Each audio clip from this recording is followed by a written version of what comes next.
اب تیسرا معنی قرن کا ایج یا کنارے کو کہتے ہیں۔ ذوالقرنین نے مشرق اور مغرب کے دونوں کناروں تک پہنچ کر حکومت کی۔ اس کی بادشاہت دنیا کے دونوں کناروں تک پھیلی ہوئی تھی، ایسٹ ٹو ویسٹ۔ اتنے وسیع علاقے پر اس کا راج تھا، اس کی سلطنت تھی۔ پھر قرن کا ایک اور معنی صدی بھی ہوتا ہے۔ صدی یعنی سینچری، 100 سال جس کو سینچری کہتے ہیں نا، 100 سال کے عرصے کو کہتے ہیں سینچری۔ قرن ایک صدی، ایک سینچری، 100 سال کے معنوں میں، اور قرنین کیونکہ ڈیول ہے تو 2 صدیاں یا 2 سینچریز، 200 سال کا عرصہ ہوتا ہے۔ تو کچھ لوگ کہتے ہیں کہ ذوالقرنین 2 صدیوں تک جیا، زندہ رہا اور لمبی عمر پائی تھی۔ یہ تو اس کا لقب تھا یا ٹائٹل جس سے وہ جانا جاتا تھا، مشہور ہوا تھا اس نام سے۔ یہ اس کا اصلی نام نہیں تھا۔ ہسٹورینز اور اسکالرز کہتے ہیں کہ یہ دراصل سائرس تھا جو فارس کا حکمران تھا، یعنی ایران کا ایک بادشاہ تھا، اور عرب اس کو خسرو کے نام سے پہچانتے تھے۔ اس سے پتہ چلتا ہے کہ لوگوں کو لقب سے بھی بلایا جا سکتا ہے۔ آپ سب نے ابو ہریرہ کا نام ضرور سنا ہوگا۔ یہ سب سے زیادہ نبی صلی اللہ علیہ وسلم کے حدیثوں کے راوی ہیں۔ نبی صلی اللہ علیہ وسلم کی انہوں نے بہت زیادہ حدیثوں کو حفظ کیا تھا۔ ابو یعنی باپ، اور ہریرہ کا معنی ہے بلی، کٹن کے معنوں میں، بلی کا بچہ جو ہوتا ہے نا۔ ابو ہریرہ رضی اللہ عنہ اکثر بلی سے کھیلتے رہتے تھے، تو ان کو بلیاں جو بہت پسند تھی، تو نبی صلی اللہ علیہ وسلم نے ان کا نام ان کو یہ لقب دیا تھا، کون سا؟ ابو ہریرہ، یعنی بلی کا باپ یا بلی کا گارڈین۔ ابو ہریرہ کا اصل نام عبد الرحمن تھا، اور یہ نام اللہ کے سب سے پسندیدہ ناموں میں سے دوسرا نام ہے۔ پہلا کون سا ہے؟ عبداللہ۔ اللہ کے نزدیک عبداللہ سب سے پسندیدہ نام ہے، پھر عبد الرحمن۔ پھر بھی نبی صلی اللہ علیہ وسلم نے ان کو جس لقب سے وہ خطاب کرتے تھے، اسی نام سے، یعنی ابو ہریرہ کے نام سے ہی وہ مشہور ہوئے، اور آج تک بھی اسی نام سے وہ جانے جاتے ہیں۔ تو پہچان کے لیے کبھی کسی کو ان کے پیشے کی وجہ سے یا ان کی کوئی بلانگنگ کی وجہ سے اس طرح کے نام ان کو دیے جا سکتے ہیں، جیسے ترکاری والے، پیاز والے، دودھ والے، میڈیکل والے، بیکری والے، اسکول والے۔ ایسے ہی ذوالقرنین کا نام بھی پڑ گیا، اور لوگ سالوں تک اس تفتیش میں لگے ہوئے تھے کہ اس کا اصل نام کیا تھا، لیکن ابھی اسکالرز اگری کر چکے ہیں کہ یہ ایرانی حکمران سائرس ہی تھا، یا خسرو بھی اس کو کہتے ہیں۔ کچھ نے اس کو نبی بتایا ہے، لیکن نبی صلی اللہ علیہ وسلم نے خود فرما دیا کہ میں نہیں جانتا کہ ذوالقرنین نبی تھا یا نہیں تھا۔ بہرحال اللہ نے جو بیان فرمایا ہے وہ بس یہی کہ ذوالقرنین ایک بادشاہ تھا، بہت بڑی اقتدار کا مالک تھا، مشرق سے لے کر مغرب تک اس کی سلطنت پھیلی ہوئی تھی، اور یہ کہ وہ بہت عادل اور انصاف کرنے والا حکمران تھا۔ کچھ مزید اس کی کوالٹیز ہیں، اس کی خصوصیات جو لیسن کے دوران ہم پڑھیں گے۔ اب دوسری اہم بات جو ہے وہ یہ کہ یہود نے ذوالقرنین ہی کے بارے میں پوچھنے کے لیے کیوں کہا؟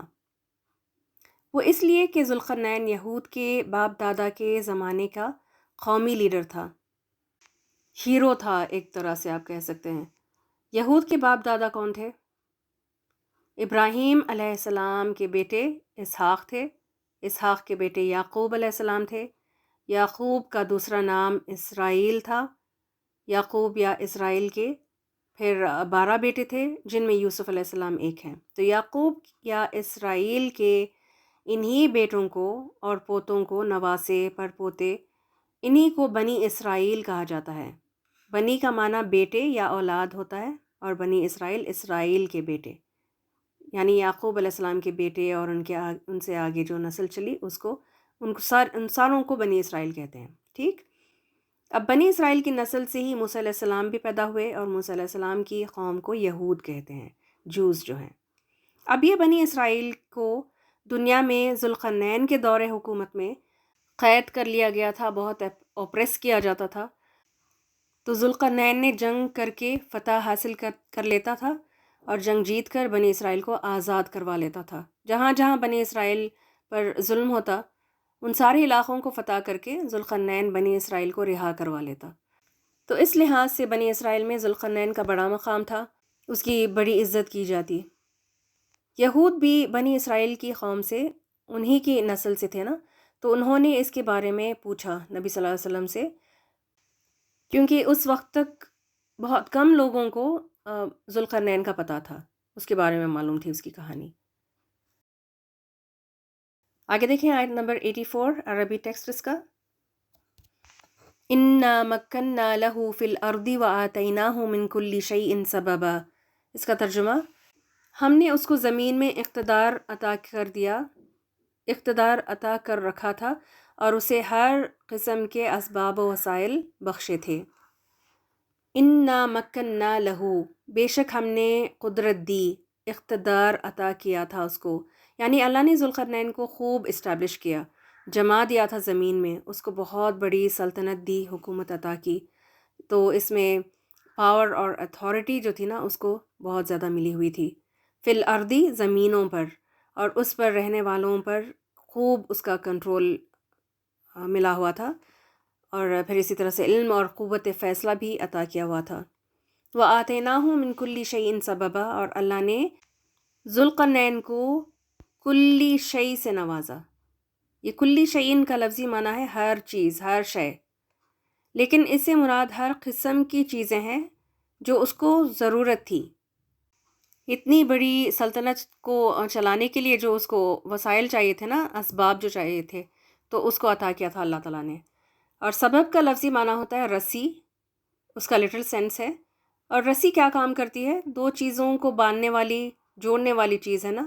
اسی طرح لیڈر یا سیڑھی کو بھی سبب کہتے ہیں، اور اس سے مراد ہر وہ ذریعہ یا وسیلہ ہے جو کسی مقصد کو حاصل کرنے کے لیے چاہیے، یعنی مینز کے معنوں میں۔ ذوالقرنین کو ہر قسم کے اسباب اور وسائل، مینز عطا کیا اللہ نے، جیسے علم ہے، مال، دنیاوی ساز و سامان، اسلحہ یعنی ویپنز، آلات یعنی ٹولز، اور اس دور کی جو ٹیکنالوجی جو بھی رہی ہوگی اس کو بھی عطا کیا۔ بہت ساری جانکاری اور معلومات اس کے پاس تھی، اور ہر بات سے الگ نیویگیشن کا بھی اس کے پاس علم تھا۔ اس وقت میں کوئی نیویگیٹر نہیں تھا نا، کوئی جی پی ایس، گوگل میپس تو نہیں تھا، پھر بھی اس نے دنیا کی سیر کر کے زمینوں پر حکومت کی۔ تو یہی ساری چیزیں کلی شیء میں آتے ہیں، اور جو سارے ذرائع یا مینز یا اسباب جو اس کو نعمت کے طور پر ملے ہوئے تھے۔ ذوالقرنین نے ان نعمتوں کا کیا کیا؟ اگلی آیت دیکھیں، آیت نمبر 85، فَأَتْبَعَ سَبَبًا۔ ترجمہ اس کا، تو اس نے اسباب کو اختیار کر کے اپنے مقصد کے پیچھے لگ گیا، اس نے سر و سامان کیا، یعنی تیاری کی، ایک مہم کی، ایک ایکسپیڈیشن پہ نکلنے کی، اور یہ سارے جو وسائل تھے اس کا صحیح استعمال کرتے ہوئے۔ یہ آیت جو ہے نا، یہ 3 بار دہرائی گئی ہے، تو اس کو یہیں سمجھ لیجئے کہ یہ ذوالقرنین کا یہ جو عمل تھا نا، وہ اللہ کے نزدیک بہت ہی اہم تھا۔ اللہ نے جو اس کو فیسیلیٹیٹ کی ہوئی تھی، اسباب و وسائل دیے ہوئے تھے، جیسے مال، قوت، حکومت، علم، ذوالقرنین نے ان ساری چیزوں کو صحیح جگہ لگایا، ان ریسورسز کا صحیح استعمال کیا، اور کسی بھی ریسورس کو، نعمت کو صحیح مقصد کے لیے، فائدہ پہنچانے کے لیے جب استعمال کیا جاتا ہے تو یہ بھی اس نعمت کی شکر گزاری کا حصہ ہے۔ نعمتوں کا غلط جگہ پر، غلط طریقے پر استعمال کرنا اس نعمت کی ناشکری اور ناقدری کرنے کے برابر ہے۔ اس بات کو، ذوالقرنین کی اس عادت کو ہائی لائٹ کرنے کے لیے اللہ نے اس آیت کو ایمفسائز کیا، بار بار ریپیٹ کیا، تاکہ ہم بھی سبق لیں اور اپنے پاس ملی ہوئی نعمتوں کا صحیح استعمال کریں، دین کے کاموں میں لگائیں، عبادت میں، اللہ کے اطاعت میں لگائیں، اور لوگوں کو فائدہ دینے کے لیے، لوگوں کے کام آنے کے لیے استعمال کریں۔ خلاصہ اس سے یہ ملتا ہے کہ دین کی خدمت میں اور خدمت خلق کے کاموں میں اپنے ٹیلنٹس کو، مال کو، نعمتوں کو استعمال کرنا چاہیے۔ اگلی آیت دیکھیں، آیت نمبر 86، عربی ٹیکسٹ اس کا۔ حَتَّى إِذَا بَلَغَ مَغْرِبَ الشَّمْسِ وَجَدَهَا تَغْرُبُ فِي عَيْنٍ حَمِيَةٍ وَوَجَدَ عِندَهَا قَوْمًا قُلْنَا يَا ذَا الْقَرْنَيْنِ إِمَّا أَن تُعَذِّبَ وَإِمَّا أَن تَتَّخِذَ فِيهِمْ حُسْنًا۔ اس کا ترجمہ: یہاں تک کہ جب وہ غروب آفتاب کی حد تک پہنچ گیا تو اس نے سورج کو ایک کالے پانی میں ڈوبتے دیکھا اور وہاں اسے ایک قوم ملی۔ ہم نے کہا، اے ذوالقرنین، تجھے یہ مقدرت بھی حاصل ہے، یعنی اختیار یا چوائس، کہ ان کو تکلیف پہنچائے اور یہ بھی کہ ان کے ساتھ نیک رویہ، حسن سلوک کرو۔ کیا سمجھے؟ ذوالقرنین نے اپنا پہلا مشن پورا کیا، زمین پر ملک پہ ملک فتح کر کے سمندر کے کنارے پر پہنچا۔ بلغا حتی اذا بلغا، یہاں تک کہ جب وہ پہنچا مغرب الشمسی، سورج کے غروب ہونے کی جگہ، یعنی سمندر کے کنارے سن سیٹ کے وقت اور جگہ پر آ گیا۔ مغرب کہتے ہیں سورج کے غروب ہونے کی جگہ کو، اور وقت کو بھی کہتے ہیں، یعنی سن سیٹ کے وقت کو بھی ہم کیا کہتے ہیں؟ مغرب کا وقت، عصر کے بعد مغرب ہوتی ہے نا، تو یہ۔ اور دوسرا اس کا معنی ہے مغرب کا ڈائریکشن۔ مغرب کا ڈائریکشن کیا ہے؟ ویسٹ مراد ہے نا اس سے، یعنی ایران سے لے کر ویسٹ کی طرف جتنے ملک تھے نا، ان کو فتح کر کے سمندر کے کنارے تک پہنچا۔ وَوَجَدَ تَغْرُبُ فِي عَيْنٍ حَمِيَةٍ، وہاں اس نے سورج کو ایک گدلے چشمے میں کالے پانی میں ڈوبتے ہوئے دیکھا۔ سمندر کے کنارے اگر آپ کھڑے ہوں تو ہورائزن پر جو منظر نظر آتا ہے نا، تو اس کا ڈسکرپشن دیا گیا۔ ایسے لگتا ہے کہ دنیا یہاں ختم ہو گئی ہے اور سورج جیسے سمندر میں ڈوب رہا ہے، پانی میں اتر رہا ہے۔ وَوَجَدَ عِندَهَا قَوْمًا، وہاں اسے ایک قوم ملی، کچھ لوگ ملے سمندری علاقے میں، سمندر کے کنارے جو بسے ہوئے تھے۔ ذوالقرنین اسلام کی یعنی دین کی دعوت دیتے ہوئے اللہ کا پیغام پہنچاتا تھا جہاں پر بھی وہ جاتا۔ ایک تو یہ کہ وہ بنی اسرائیل کے لوگوں کو ظلم سے بچانے کے لیے جنگ کر کے انہیں رہا کرتا تھا، آزاد کرتا تھا، اور دوسری طرف فی سبیل اللہ جہاد بھی کرتا تھا، ملکوں کو فتح کر کے دین کی تبلیغ کرتا تھا۔ قلنا یا ذوالقرنین، ہم نے کہا، یا ذوالقرنین، اے ذوالقرنین، ہم نے پکارا، ہم نے کہا، کس نے؟ اللہ نے ذوالقرنین سے کہا۔ کیسے کہا ہوگا؟ اسی میں اختلاف ہے، مختلف آراء ہیں۔ کچھ اسی لفظ سے کنکلوڈ کرتے ہیں کہ وہ ایک نبی تھا، کیونکہ اللہ نبیوں سے ہی وحی کے اور فرشتوں کے ذریعے کلام کرتا ہے۔ بعض کا خیال یہ ہے کہ وہ نبی نہیں تھا، اس دور کے نبی کے ذریعے کہلوایا گیا تھا، اور تیسری رائے یہ ہے کہ اللہ نے الہام کیا، اس کے دل میں بات ڈال دی، جیسے اللہ نے عیسیٰ علیہ السلام کی ماں مریم سلام علیہا کو کیا، اور جیسے موسیٰ علیہ السلام کی والدہ کو کیا کہ اپنے بچے کو ٹوکرے میں رکھ کر ٹوکرے کو دریا میں بہا دو۔ تو یہ الہام ہوا تھا نا، کوئی فرشتہ تو نہیں آ کے ان کو بتا کے گیا تھا۔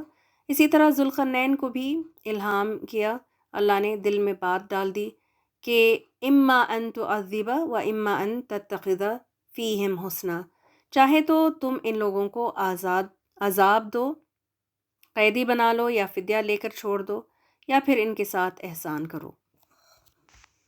اللہ نے ذوالقرنین کو چوائس دی، بنی اسرائیل پر ظلم ڈھانے والوں کو یا پھر دین کی دعوت قبول نہ کرنے والوں کے معاملے میں اللہ تعالیٰ نے اسے چوائس دی تھی کہ تم جو کرنا چاہو کرو، سزا دو یا نیک سلوک کرو۔ تو پھر ذوالقرنین نے کیا کرنا پسند کیا؟ دیکھیں اگلی آیت میں، آیت نمبر 87 ہے، عربی ٹیکسٹ اس کا۔ قال اما من ظلم فسوف نعذبه ثم يرد الى ربه فيعذبه عذابا نكرا۔ اس کا ترجمہ، اس نے کہا، کس نے؟ ذوالقرنین نے، جو ان میں سے ظلم کرے گا ہم اس کو سزا دیں گے، پھر وہ اپنے رب کی طرف پلٹایا جائے گا اور وہ اسے زیادہ سخت عذاب دے گا۔ آیت نمبر 88 بھی پڑھ لیتے ہیں ساتھ میں، عربی دیکھیں۔ وَأَمَّا مَنْ آمَنَ وَعَمِلَ صَالِحًا فَلَهُ جَزَاءً الْحُسْنَى وَسَنَقُولُ لَهُ مِنْ أَمْرِنَا يُسْرًا۔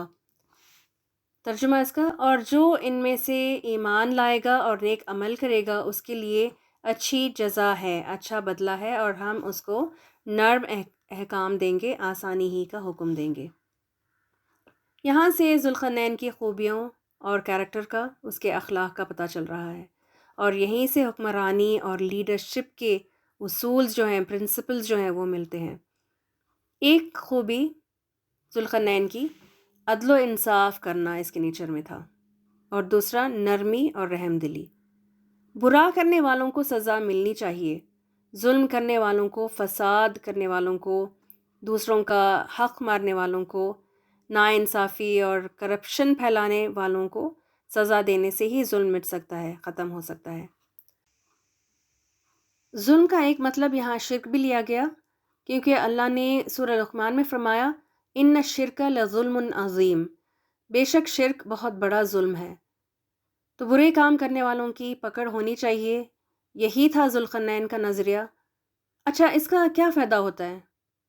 اس سے دوسرے لوگوں کا حوصلہ جو ہے نا وہ ٹوٹے گا، اور اس جیسا غلط کام کرنے کے لیے وہ سر نہیں اٹھائیں گے، جرأت دوبارہ کوئی نہیں کرے گا۔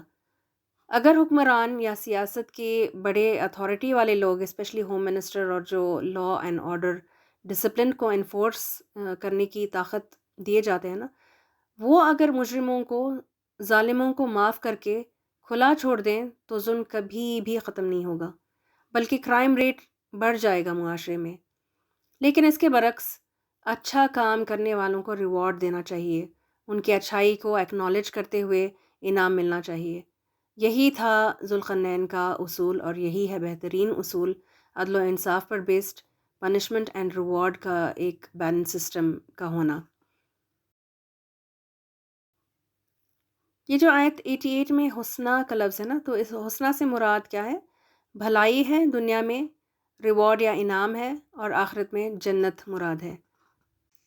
لیکن یہ انعامات، جنت اور آسانی، یہ کس کے لیے ہیں؟ جو ایمان لائے۔ وَأَمَّا مَنْ آمَنَ وَعَمِلَ صَالِحًا، پہلے آمنہ ہے جو مومن ہو اور پھر اچھے کام بھی کرے، تو اللہ اس کو دنیا میں بھی آسانیاں فرما دیتا ہے، اور آخرت میں رحمت اور نرمی کا معاملہ کرتے ہوئے جنت عطا کرے گا۔ لیکن یہ ساری بات تو تھی ایک سیاستدان، ایک پولیٹیکل لیڈر، ایک حکمران کی، تو عام انسانوں کے لیے کیا اس میں کوئی سبق ہے؟ بالکل ہے۔ ہر انسان کے پاس ایک چوائس ہوتی ہے کہ وہ دوسروں کے ساتھ کیا معاملہ کرے۔ یہ انسانوں کی آزمائش ہوتی ہے، تو ہمیں غور کرنا چاہیے کہ ہم دوسروں کے ساتھ کیا سلوک کرتے ہیں۔ دوسروں پر ظلم تو نہیں کر رہے، بے گناہ کو سزا تو نہیں دیتے، الزام تو نہیں لگا دیتے کسی پر بھی، ناانصافی تو نہیں کر دیتے۔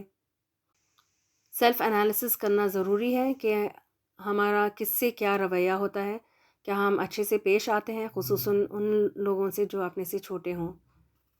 ہم میں سے ہر ایک اپنے اپنے ڈومین میں لیڈر ہے، ہمیں بھی چوائس دی گئی ہے نا۔ خاص طور پر والدین میں بھی والدہ، ماں کا بڑا کردار ہوتا ہے، یا پھر ساس سسر۔ بیسک پوائنٹ یہی ہے کہ ہم اپنے بچوں کو شرک سے بچائیں اور ظلم کرنے سے روکیں، خود بھی ظلم نہ کریں، اور عدل و انصاف کو اسٹیبلش کریں اپنے گھروں میں۔ ڈبل سٹینڈرڈز نہیں کرنا چاہیے، جیسے ابھی دیکھنے کو بہت زیادہ ملتا ہے نا کہ بیٹی بہو کے درمیان ایک کو زیادہ فیور کیا، اتنا کہ اگر وہ غلط بھی ہو تو بھی اسی کی طرفداری اور سپورٹ کرتے رہنا، یہ مناسب نہیں۔ اسی طرح بیٹے اور داماد کو کمپیئر کرتے رہنا۔ دیکھیں، جہاں تک محبت کا زیادہ یا کم ہونے کی بات ہے نا، تو وہ اپنے ہاتھ میں نہیں ہوتا۔ محبت اور الفت جیسی چیزیں نا، وہ اللہ ڈال دیتا ہے دلوں میں، اللہ کرواتا ہے۔ اب یہ کیسے کہہ دیا میں نے؟ نبی صلی اللہ علیہ وسلم نے اس کو حدیث میں واضح کیا ہے کہ جب آپ صلی اللہ علیہ وسلم کی دوسری بیویاں عائشہ رضی اللہ عنہا کے بارے میں جھگڑا کرتی تھی، تو نبی صلی اللہ علیہ وسلم ان سے کہتے کہ مجھے عائشہ کے معاملے میں تنگ نہ کرو، اذیت نہ دو، کیونکہ محبت ایک نیچرل فنومینا ہے، اللہ ہی ڈالتا ہے، اللہ ہی دے سکتا ہے، دلوں میں ڈالتا ہے، اس پر زیادہ اپنا کنٹرول نہیں ہوتا۔ لیکن جہاں عدل و انصاف کرنا ہو تو محبتیں آڑے نہیں آنی چاہیے۔ کئی پرابلمز گھروں میں اسی کی وجہ سے ہو جاتی ہیں کہ گھر کے بڑوں نے محبتوں کی آڑ میں ناانصافی کی ہوتی ہے، پارشیالٹی، فیورٹزم یا ظلم کر بیٹھتے ہیں۔ جو اچھا کام کرے، جو صحیح ہو، اس کو شاباشی دینی چاہیے، سراہنا چاہیے، سپورٹ کرنا چاہیے، اور جو برا کرے، غلط کام کرے، اس کو ٹوکنا لازم ہے، چاہے وہ بہت ہی چہیتا، بہت ہی اپنا فیوریٹ کیوں نہ ہو۔ اس کو سمجھا دیں کہ بیٹا یہ نہیں چلے گا میرے گھر میں۔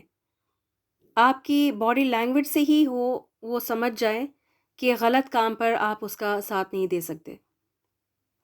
تو خلاصہ یہ نکلتا ہے کہ اتھارٹی کے مقام پر عدل و انصاف کرنا چاہیے، صحیح بات کی، صحیح کام کی تصدیق کریں، تائید کریں، اور غلط کاموں پر ٹوکیں، سزا دیں، ساتھ نہ دیں اور اصلاح کرائیں۔ آیت نمبر 89 عربی دیکھیں۔ ثم اتبع سببا، یہاں پر ریپیٹ ہو رہی ہے نا آیت، اور ترجمہ اس کا، پھر وہ اسباب اختیار کر کے آگے چلا، اپنے دوسرے مہم کی تیاری کی، یعنی سیکنڈ مشن جو اس کا تھا، ایکسپیڈیشن، اس کے لیے نکلا۔ اس نے یہ نہیں سوچا کہ بس چلو اب اتنا تو پا لیا نا، اتنا تو ہو چکا ہے ایسٹ سے لے کے ویسٹ تک کا، اب ریٹائر ہو جاتا ہوں۔ اس طرح کی کمزور ارادہ اس کا نہیں ہوا۔ اس میں سبق کیا ملا؟ مومن جو ہے نا مسلسل کام کرتا رہتا ہے، سستی نہیں کرتا۔ کون سا کام؟ دنیا کمانے کا، زمین جائیداد بنا کر چھوڑ جانے کا؟ نہیں، مومن جو ہے نا وہ دین کا، عبادت کا اور تبلیغ کے کام میں سستی نہیں کرتا، مسلسل لگا رہتا ہے، فی سبیل اللہ والے کام۔ ہم کیا کرتے ہیں؟ اس کے بالکل الٹ۔ نماز پڑھ لیے نا، تین وقت کی نماز تو ہو گئی، 4-5 وقت کی ہو گئی، تسبیح یاد ہی نہیں رہتا، یاد دچ نہیں آتا تسبیح کرنا۔ صدقہ دے دیا نا پرسوں، اب اور کتنا دیں؟ ذکر اذکار کا کیا حال ہے؟ کل کریں گے، آج ٹائم ہی نہیں ملا۔ کیوں؟ دنیاوی کاموں میں گم تھے نا، مصروف تھے۔ نہیں ابھی نہیں، ابھی تو بہت نیند آ رہی ہے۔ ویسے آپ کو تو نیند نہیں آ رہی ہے نا ابھی؟ لیکچر سنتے وقت لوگوں کو نیند آ جاتی ہے، وہ سکینت نازل ہوتی ہے نا، قرآن کی آیتیں سن کر، پڑھ کر، فرشتے بھی نازل ہوتے ہیں تو بہت زیادہ سکون ملتا ہے اور سو جاتے ہیں لوگ۔ ویسے تو میری امی بھی جب اکثر کہتی ہے نا کہ مجھے نیند نہیں آ رہی ہے تو میں ان سے کہتی ہوں کہ میرا لیکچر لگا لیں تو آپ کو سکون کی نیند آ جائے گی۔ چلیں، یہ تو آپ کو جگانے کے لیے تھوڑا سا تھا۔ میری امی بھی جاگ گئی ہوں گی ابھی میری یہ بات سن کے۔ چلیں اگلی آیت پڑھتے ہیں، آیت نمبر 90 دیکھیں عربی۔ حتی اذا بلغ مطلع الشمس وجدها تطلع على قوم لم نجعل لهم من دونها سترا، لم نجعل لهم من دونها سترا۔ اس کا ترجمہ، یہاں تک کہ طلوع آفتاب کی حد تک جا پہنچا، وہاں اس نے دیکھا کہ سورج ایسی قوم پر طلوع ہو رہا ہے جس کے لیے دھوپ سے بچنے کا کوئی سامان ہم نے نہیں کیا ہے۔ حتی اذا بلغ مطلع الشمس، ذوالقرنین چلتے چلتے، سفر کرتے کرتے مطلع الشمسی تک پہنچ گیا۔ مطلع الشمس کون سی جگہ ہے؟ سورج کے طلوع ہونے کی جگہ۔ اب اس کے دو معنی بنتے ہیں، ایک فار ایسٹ پہنچا، بالکل اپوزٹ ڈائریکشن پہنچا۔ پہلا ایکسپیڈیشن کون سا تھا پروجیکٹ میں؟ وہ ویسٹ پہنچ گیا تھا نا، مغرب کی طرف۔ اب مشرق پہنچا، جہاں سے سورج طلوع ہوتا ہے، جہاں سے سن رائز ہوتا ہے۔ دوسرا معنی آیت کے اگلے حصے سے نکلتا ہے، وجدہا تطلع علی قوم، ذوالقرنین نے دیکھا کہ سورج ایک ایسی قوم پر طلوع ہو رہا ہے، لم نجعل لہم من دونہا سترا، جس قوم کے لیے دھوپ سے بچنے کا کوئی سامان ہم نے نہیں کیا تھا۔ اس کا کیا مطلب ہوا؟ یا تو یہ کہ یہ فار ایسٹ کی آبادیوں کی طرف پہنچا تھا، جو ہو سکتا ہے صحرائی علاقہ ہو، ڈیزرٹ ایریا میں شدید دھوپ ہوتی ہے نا، تو یہ معنی بن سکتا ہے۔ یا پھر وہ لوگ ابھی نومیڈک لائفز گزارنے والے لوگ تھے، بالکل انسیولائزڈ، جن کو گھر بنانا نہیں آتا تھا، تو وہ صرف پارٹیشنز یا صرف کوئی دیواریں کھڑی کر لیتے تھے پرائیویسی کے لیے، کوئی چھت، کوئی روف نہیں بناتے تھے، کھلے میدان میں جیسے جیتے تھے۔ تو اس سے سورج کی جو شعاعیں اور روشنی تھی وہ ان پر ڈائریکٹلی پڑتی تھی، اسی لیے دھوپ سے بچنے کا کوئی سامان نہیں تھا۔ یا پھر تیسری رائے یہ ہے کہ ذوالقرنین ایسے علاقے میں پہنچا جہاں سورج غروب ہی نہیں ہوتا تھا، سن رائز تو ہوتا تھا لیکن سن سیٹ نہیں ہوتا، یعنی 24 آورز میں 24 گھنٹے سن لائٹ یا ڈے لائٹ ہی رہتا۔ جیسے آج بھی اسکینڈینیوین کنٹریز میں کچھ مہینے، 4 سے 6 مہینوں تک نا، سورج کی شعاعیں، سن ریز جو ہیں دن بھر رہتی ہیں اور رات میں بھی وہ نظر آتی ہیں۔ رمضانوں میں ایسی ویڈیوز بہت زیادہ سرکولیٹ ہوتی ہیں نا، جس میں دکھایا جاتا ہے کہ 20 سے 22 گھنٹوں تک سورج کی کرنیں نکلی ہوئی رہتی ہیں۔ یہ Norway, Denmark, Finland, Iceland, Sweden اس طرح کی کنٹریز میں ہوتا ہے زیادہ تر۔ لیکن پھر یہ ایسٹرن کنٹریز نہیں ہیں۔ اگر فار ایسٹ کا معنی لیں، سورج طلوع ہونے کی جگہ لیا جائے معنی، تو پھر یہ کنٹریز نہیں مراد ہو سکتی۔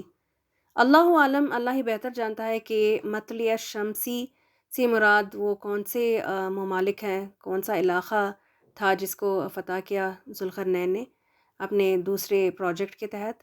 لیکن طے شدہ بات یہی ہے کہ اس نے اس قوم کو بھی دین کی دعوت دی، تبلیغ کی، پھر ان پر فتح حاصل کی۔